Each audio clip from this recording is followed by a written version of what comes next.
The history of plaster in classical architecture, pre-colonial and colonial. The arrival of Europeans to the New World meant the introduction of architectural and craft traditions, plaster among them. Of course, there were native peoples already present. Plastering was, and continues to be, an important craft for Native American traditional architecture. Clay and earth are the raw materials. The English and French populating the East Coast would have found the thatched roof huts with walls of wattle and daub earthen plaster over reeds, utilized by the Choctaw, Creek, and Cherokee, similar to their own vernacular traditions. Likewise, the Spanish colonizing the West must have been amazed to see villages constructed of adobe and earthen plasters, not unlike their pueblos back home. Pre-colonial earthen plaster. One of the building techniques existing throughout North America prior to European settlement was the earth lodge, a central space with wattle and daub walls covered with a dome roof, having a smoke hole at its apex. The Navajo of the desert Southwest developed a variation of the earth lodge called a hogan, featuring earthen floors and timber walls packed with a thick, clay-rich earthen plaster on the exterior. Hogans are extremely energy efficient, benefiting from natural ventilation and evaporative cooling during hot days, whereas just a small fire is needed to take advantage of the thermal mass properties of the earthen plaster, maintaining the interior warm during long winters and cold nights. Structures constructed entirely of clay-rich subsoil, reinforced with straw, were also common, essentially forming a plaster building. One method was to shutter the mixture between boards with a light tamping, something between a rammed earth and a cob technique. Alternatively, the mixture might be formed into rectangular adobes, left to dry and used as mud bricks bonded with an earthen mortar. For both methods, the surface would be rendered with an earthen plaster and finished with an alise, being a clay slip that would be reapplied annually for maintenance. In a region with little rainfall and scant resources for fuel, hogans and adobe structures are comfortable, healthy, and efficient. Spanish colonial. The Spanish were quick to adopt adobe and earthen plaster for their missions in the West.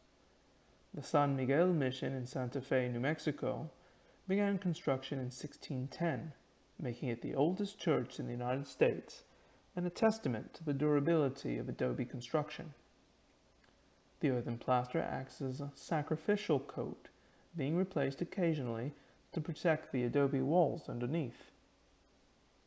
On the East Coast and in the Caribbean, the Spanish utilized lime for mortar and for plasters.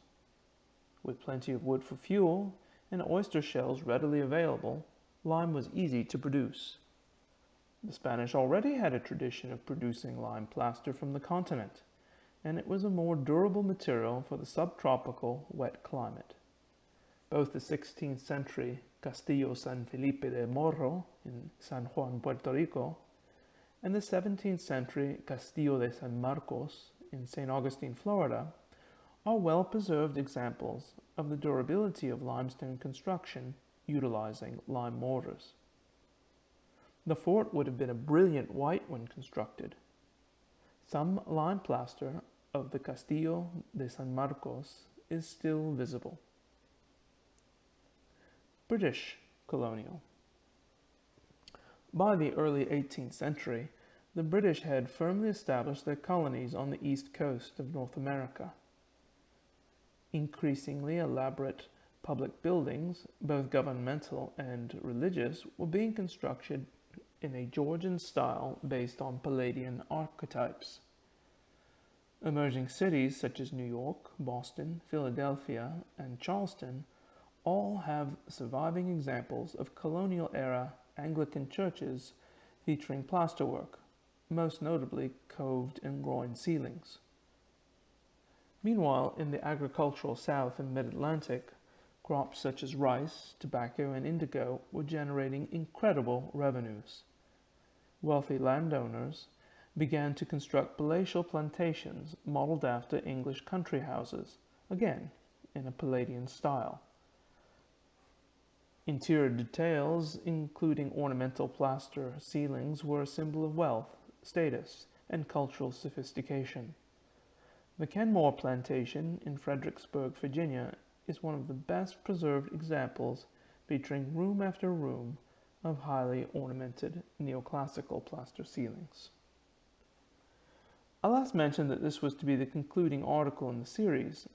However, upon preparing for this article, it became evident that there is a larger story to tell in the United States.